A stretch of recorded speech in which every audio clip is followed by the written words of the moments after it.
When the sun dips low in certain parts of America, it's not just nightfall that descends, it's fear. For black travelers, it's a silent signal, a warning whispered for generations. Don't get caught here after dark. This is not just an old saying. It's a lived truth. And for two bright, young black men from Georgia, Kadir and Nazir Lewis, 19-year-old twin brothers, it became a fatal reality. On March 8, 2025, their lifeless bodies were discovered by hikers on Bell Mountain.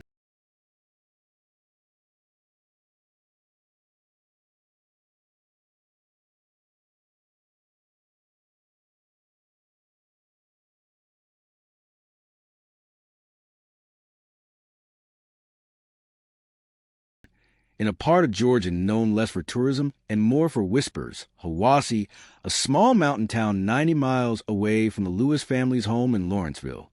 To most of America, it was just a strange headline. Twin brothers found dead in remote Georgia mountain range. But for those who know America's buried past, those who know what a sundown town really is, it felt familiar. Too familiar. Let's be clear.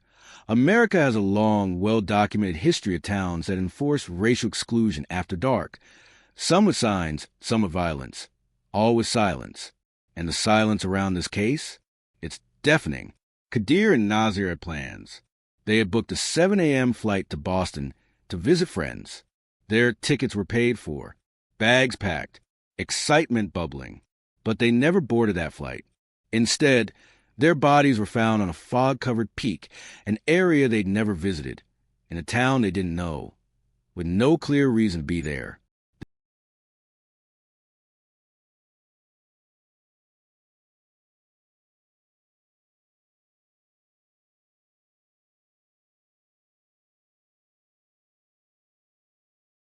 Their plane tickets?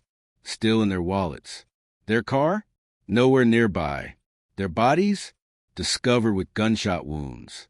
The Georgia Bureau of Investigation quickly ruled it a murder-suicide, a conclusion the family immediately rejected. Because here's the thing, these were twins, not just biologically. They were emotionally bonded, best friends, inseparable since birth. Their family described them as two peas in a pod, protective of one another, loving, loyal, and never once known to fight. Not even a childhood scuffle. So why would one kill the other, and then himself?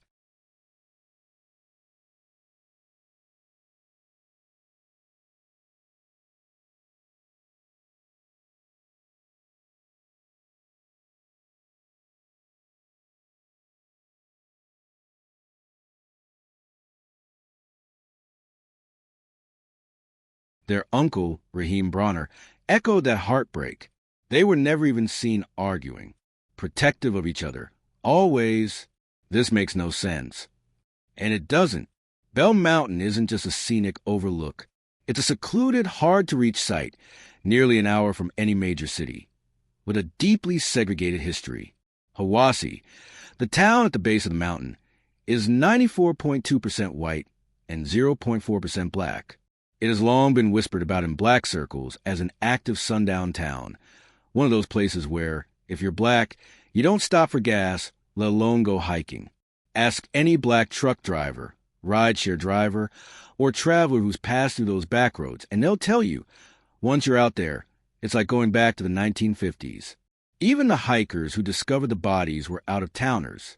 And yet, somehow, two young black men, with no known connection to the area, ended up dead, alone, on a mountain where they knew no one, in a town where they likely weren't welcome.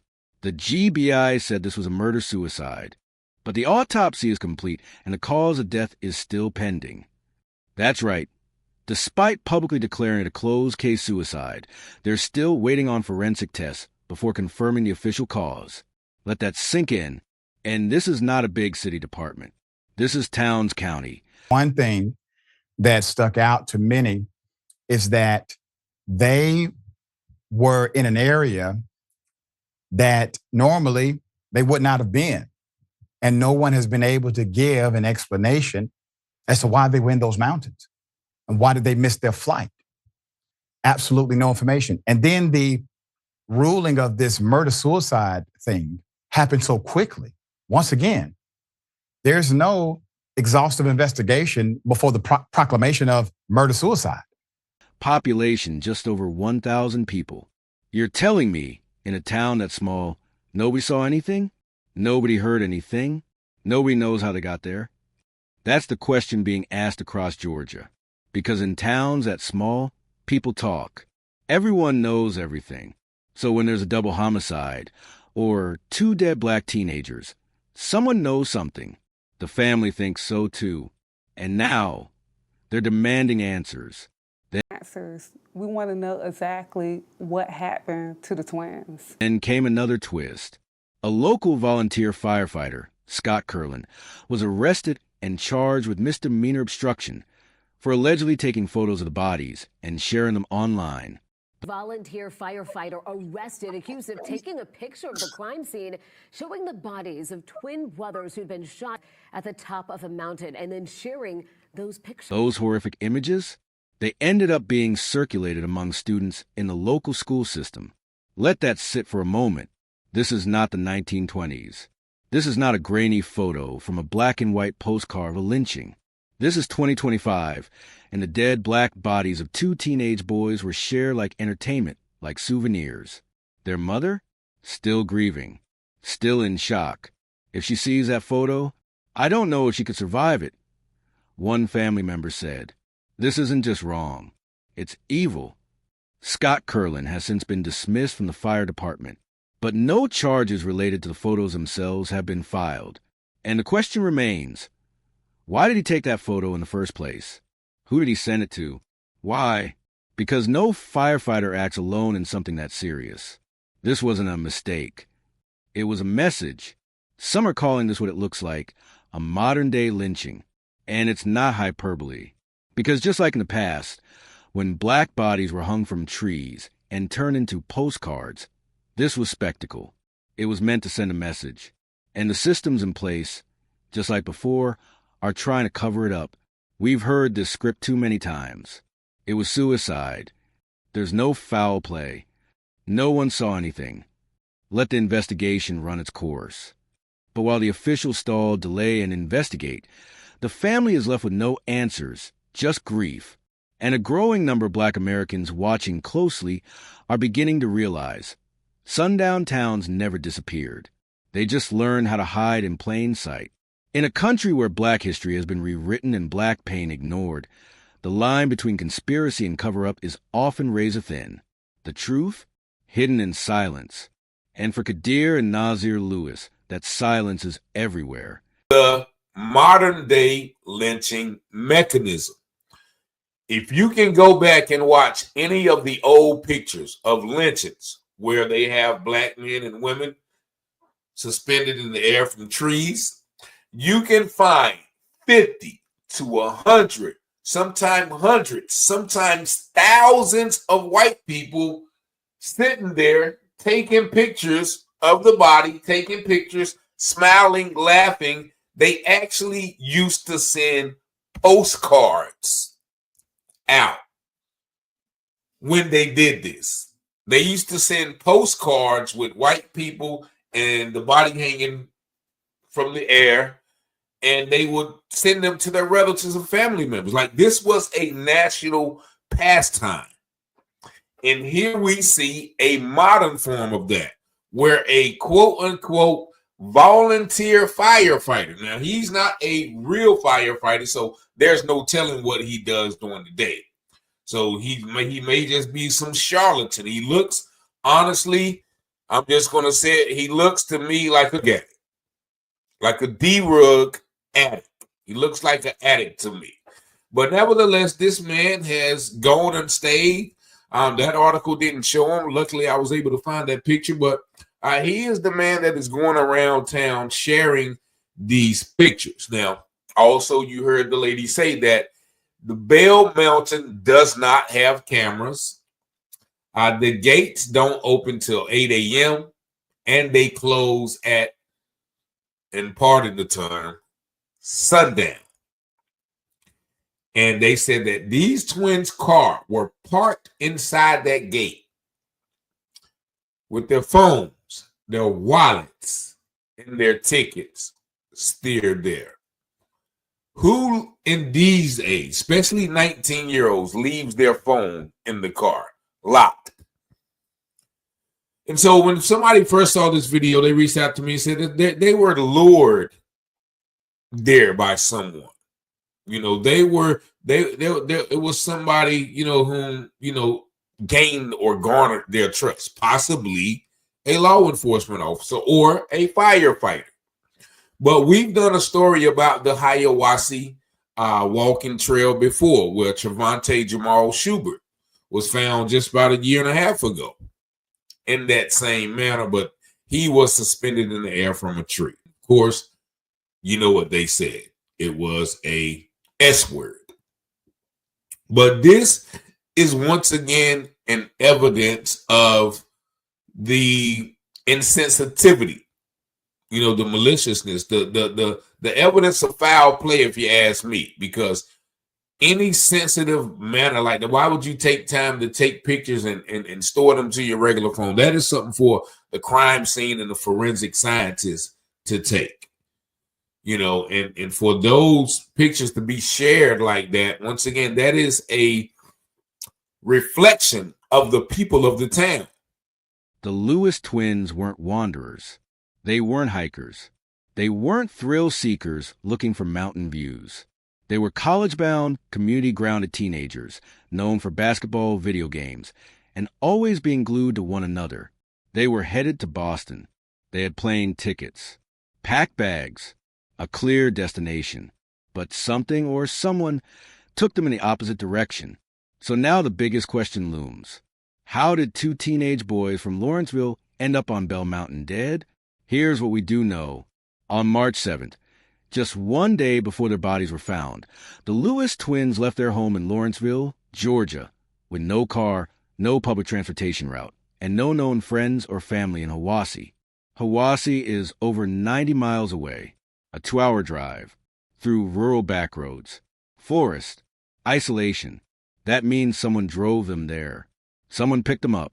Naturally, the family asked about rideshare apps, Uber, Lyft, anything. But the response from authorities? We're still checking. Weeks later, there's still no rideshare data released. No mention of tracking phone, GPS data. No known surveillance footage. No traffic cams showing their route. Nothing. This is 2025, not 1995. Phones ping. GPS tracks everything. And yet, silence. Nazir and Kadir didn't own a car. So the only options are they were picked up by someone they knew or trusted. They don't even like driving the distance. They don't. Because they don't like the. They were forced against their will, or they were lured. Each option gets more disturbing. The Lewis twins had plans. They were preparing for junior college in the fall. They wanted to study computer science and engineering. They weren't just smart, they were disciplined. They were excited about the future, their uncle said. That Boston trip wasn't random. They were networking with students at Northeastern. They were going to make something of themselves.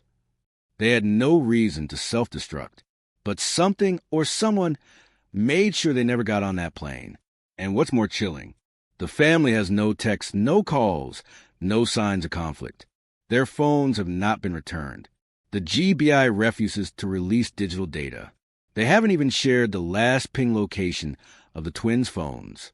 If this happened to two white teens from a wealthy suburb, it would have been national news. You'd have digital forensics, FBI, CNN outside the police station. But for us, we get excuses. Let's talk about the location again, Bell Mountain. It's a narrow, twisting, steep climb, accessible only by car. It's not a park, not a picnic area. It's a secluded overlook, used mostly by locals who know it exists. You don't stumble upon Bell Mountain, which raises more questions. Who brought them there? Why that specific place? Why was it so far from home? It's impossible to ignore how often remote, wooded areas are the backdrop for black deaths that are later labeled suicides or accidents. From Kendrick Johnson, whose body was found inside a gym mat in Valdosta, Georgia, to Tamla Horsford, found dead at a slumber party in Cumming, Georgia, to Jelani Day, discovered in a river in Illinois. In each case, black families were told their loved ones just died or did it themselves, while evidence vanished. Phones were wiped, and autopsy results contradicted logic. It's a playbook, one that's older than America itself. Now, let's revisit the firefighter, Scott Curlin. Why would a firefighter take photos of the bodies? Why would he send them to others? And why did those photos, deeply graphic, disturbing, criminal, end up in the hands of high school students in the very same town? This wasn't a leak. It was a message, a digital lynching. And yet the charge? Misdemeanor obstruction. He wasn't arrested for desecration, not invasion of privacy, not disturbing evidence, just obstruction. It's as if the state was more concerned about his rights than the twins' dignity. And what was in those photos? What did they show that wasn't in the official report? Some who allegedly saw them said the positioning of the bodies didn't match a suicide. Others say the facial trauma was far more consistent with assault than self-inflicted injury. But again, the GBI has not confirmed or denied anything. The silence is telling. Sundown towns are not myths. They're documented, cataloged, studied.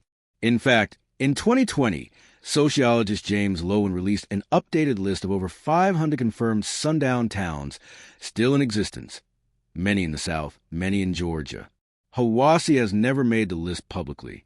But ask any black person who's traveled through Northeast Georgia, and the answer is the same. We don't stop there. We don't pull over. And we sure don't get out after dark. Even the sheriff department's official Facebook page had to disable comments after the story broke, because so many locals started arguing whether those boys had it coming or shouldn't have been up there in the first place. That's the real atmosphere. That's the energy the Lewis twins were walking into. Maybe unknowingly, maybe lured. But we're supposed to believe this is just another tragic suicide?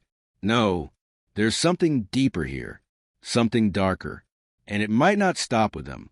There's a phrase circulating among black communities, passed down like a warning, whispered in backrooms and barbershops.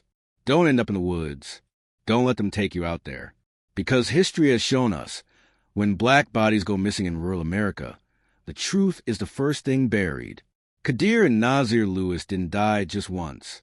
They died again when the GBI claimed no foul play, when the local coroner signed off on the paperwork, when the state refused to conduct an independent autopsy, and when their family was denied even the most basic answers. I did reach out to the GBI tonight. A spokesperson says the twins' autopsies is finished, but they're awaiting additional forensic testing to be finished, as well as the investigation portion of this, before they issue a final ruling. Now we look deeper, because what lies beneath isn't just tragic, it's intentional. What the autopsy didn't say. Let's be clear. The GBI ruled the death of Kadir and Nazir as no signs of foul play. But what does that really mean? Did they test for toxins? Were there signs of restraint? Were there defensive wounds, bruises, trauma, or injuries inconsistent with the environment? We don't know, because the full autopsy report hasn't been released, even to the family. They keep telling us it's under review. But what's the review? Their mother asked. It's been weeks.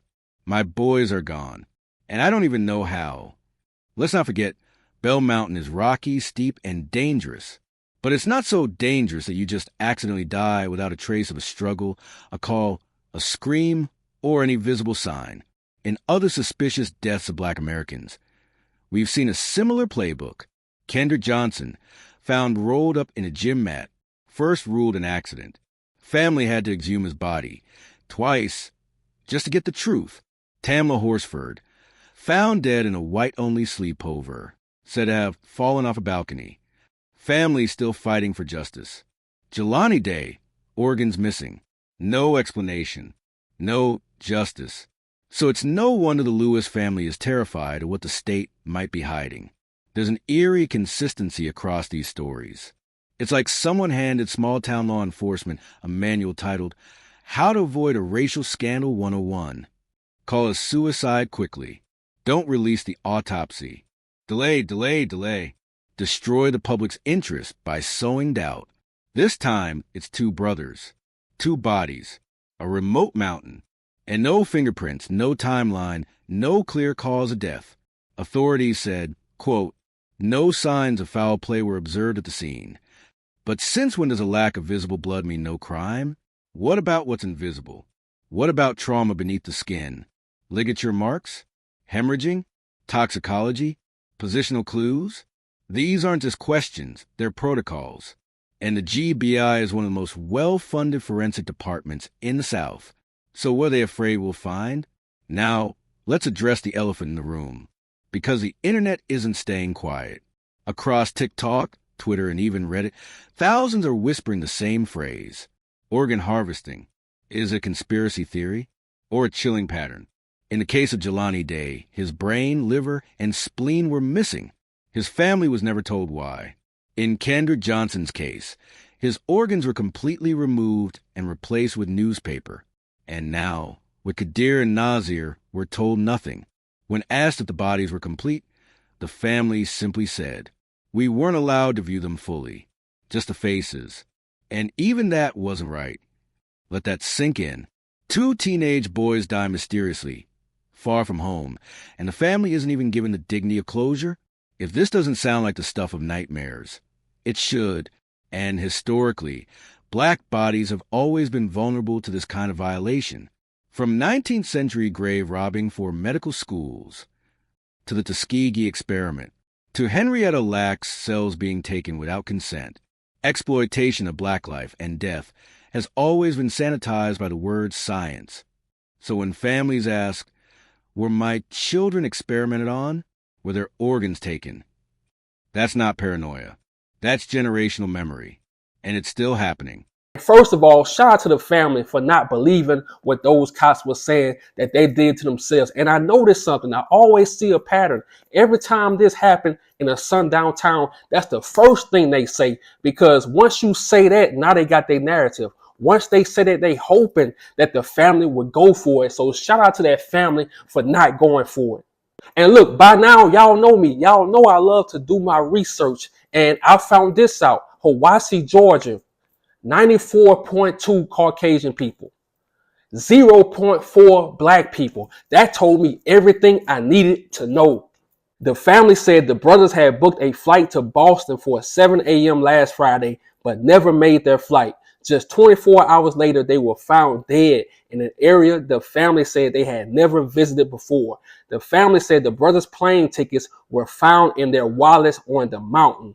And look, like I was saying earlier, I'm going to tell y'all what's going on. They took an Uber or a Lyft and they was kidnapped. I made multiple videos that these days people are kidnapping our people. Not even just kidnapping them. They used it in hospitals too. They used our black women in hospitals. They forcing them to have C-sections so they can take out certain organs out of their body to give to the rich and then close them back up, seal them back up. And a few days later, they die. I'm telling you, they doing this to our people, not just in Georgia, not just in New York, they doing it in Alabama too. I made videos about that. They doing that to the prisoners. They using that as an excuse. The state of Alabama gave a college, UAB, the permission to take organs, to steal organs from prisoners. I'm telling you, that's what's really going on, but they ain't gonna talk about it. So that's why I say to that family, you cannot trust the cops. I'm gonna be real. You might have to do your own investigation. You might have to hire a private investigator because all these people are on the same team,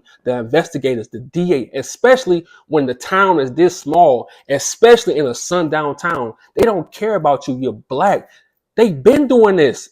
This is probably our first time just hearing about it, but they've been doing this. And a lot of people online, they love to talk about black on black crime. But when stuff like this happens, everybody quiet. The GBI confirmed that autopsies have been completed, but the agency is still awaiting additional forensic test results along with additional investigative work before issuing a final ruling on the cause of death.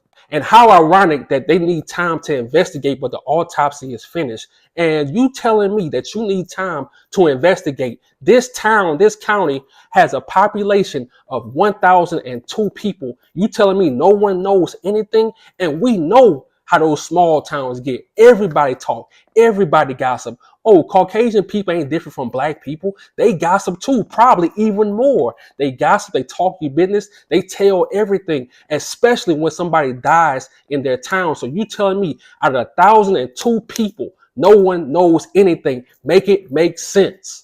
And then I stepped back and I said, let me see, do they have a Facebook or an Instagram account? And lo and behold, I found their Facebook account. And I went, scrolling. And 6 days later, they posted the article, but they never posted pictures. I'm telling you why. This is why they never posted pictures of those twins, because they knew it would go viral. It was two black boys found on a mountain, on top of a mountain in a sundown town. They knew it would go viral. So all they posted was the GBI article. That's it. But if they would have posted those black twins, they knew it would have went viral and everybody would have said the truth. Because you got to think about it. When you first hear this story, your gut feeling will tell you the truth. Your gut feeling will say, oh, a racist Caucasian did this and we need answers. Like the family said, we need answers. Let's rewind to another disturbing fact. The man who discovered the bodies, Scott Curlin, was a firefighter. He took photos of the bodies. And those images ended up in the hands of high schoolers. That's a criminal act. Full stop.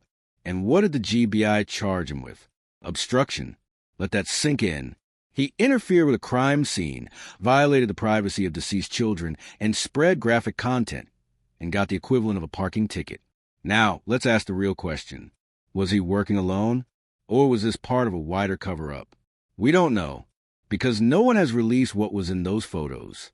And more importantly, we don't even know if those photos match what the state says happened. People in Hiwassee aren't talking. Local media has moved on. The sheriff department turned off comments on their social pages. When national reporters came calling, they were told, the case is closed unless new evidence comes forward. But how can new evidence come forward when you refuse to release the basics? The family can't get the final autopsy. They can't get phone records. They can't even get a timeline. So the question becomes, were they hiding so hard they're willing to tarnish two innocent boys' names just to keep it buried? This isn't just a case of two missing teenagers. This is about trust, about history, about the quiet violence of being black in America, where your death is more easily explained than your life. And that brings us to the final part of the story. Because the Lewis twins may be gone, but they are not forgotten. And if history has shown us anything, it's that silence doesn't last forever. Two black teenagers vanish in a town with a sundown past. Their bodies are found. No answers. No arrests. No outrage. What does that tell you? In the final part of the story, we aren't just talking about the deaths of Kadir and Nazir Lewis. We're talking about a long, unbroken legacy, one where black grief is dismissed, black pain is ignored, and black lives are erased when they become inconvenient. Because the truth is, what happened to the Lewis twins isn't an isolated tragedy. It's part of a system that's been operating quietly, efficiently, and with deadly results for generations. The anatomy of a cover-up. Let's zoom out. Everything we've learned so far paints a chilling picture. Two teens from DeKalb go missing after a car crash in a white rural town. Local law enforcement delays the search. Days pass. Silence. Their bodies are eventually found by a civilian, not police. The family can't view them. The autopsy is withheld. The state rules an accident. And the local firefighter, who took photos of their corpses, he's charged with a slap-on-the-wrist misdemeanor. So how does this happen? How does an entire system fail and stay quiet? It's simple. It was designed that way. Let's talk about Hiwassee, Georgia. Charming, scenic, peaceful. That's what the brochures say. But scratch the surface and something darker emerges. Georgia has a long and well-documented history of sundown towns, places where black people were warned. Don't be caught here after dark. These towns didn't need official signs. They had reputations. They had sheriffs who knew who to protect and who to disappear. Ask the elders in any southern black community, and they'll tell you, you don't stop for gas there. Don't drive through that county after 6 p.m. If you get pulled over, call someone and stay on the line. That's not paranoia. That's survival instinct. And when two black teenagers are left to die in the woods of one of those towns, The silence isn't strange. It's intentional. Now here's something else that should disturb you. This case, barely covered by national media. No CNN panels. No nightly specials. No in-depth reporting. Meanwhile, white victims in missing person cases, rightfully, get nationwide Amber Alerts, FBI involvement, and wall-to-wall coverage. So why not the Lewis twins? Why no national pressure on the GBI to release the autopsy? Why no consistent interviews with the family? No GoFundMe featured on morning shows? No mainstream calls for justice? The answer hurts. Because black pain isn't profitable. Because these boys were black, poor, and from the wrong part of Georgia. And because if media gave them the attention they deserve, it would force America to look into the mirror and see the same old monsters staring back. Their mother still doesn't have answers. She hasn't been told how her boys died. She hasn't seen the full autopsy. She hasn't received the respect given to white families in similar tragedies. But what she does have is community. Grassroots organizers, TikTok activists, Black Twitter, legal volunteers, and concerned citizens who are refusing to let the story die. They've turned the Lewis twins into more than a tragedy. They've turned them into a movement. Posters, petitions, hashtags, demands, hashtag justice for Kadir and Nazir. Not because we're angry, but because we're exhausted. Because every year, another black family is forced to play detective, lawyer, coroner, and media outlet just to get their child's death taken seriously. To understand this case, you have to understand the bigger picture. This isn't just about two boys found dead. It's about the dehumanization of black youth, the inaction of law enforcement when black families beg for help, the erasure of black pain through vague statements like no signs of foul play, the silencing of black mothers who dare to demand truth. It's about how a system protects itself even when two young lives are lost in the most suspicious of ways. And it's about how we, as a people, can't afford to let their story end the way the state wants it to. Quiet, forgotten, unresolved. If you're watching this, you're part of the resistance. Because the first act of rebellion is remembering, the second is demanding, and the third is refusing to accept the silence. So here's what you can do. Share this video. Let it circulate. Let their names reach corners of the state. Hoped it never would. Contact Georgia officials. Demand transparency. Demand an independent autopsy. Support the family directly. Search for verified links to their GoFundMe and any advocacy pages. Speak their names. Kadir and Nazir Lewis. Say it loud. Say it often. They were more than a hashtag, more than a mystery, more than a statistic. They were brothers. They were loved. They were ours. They disappeared in silence. But we won't let them be buried in it. Because every time we say their names, we break the system's most powerful weapon,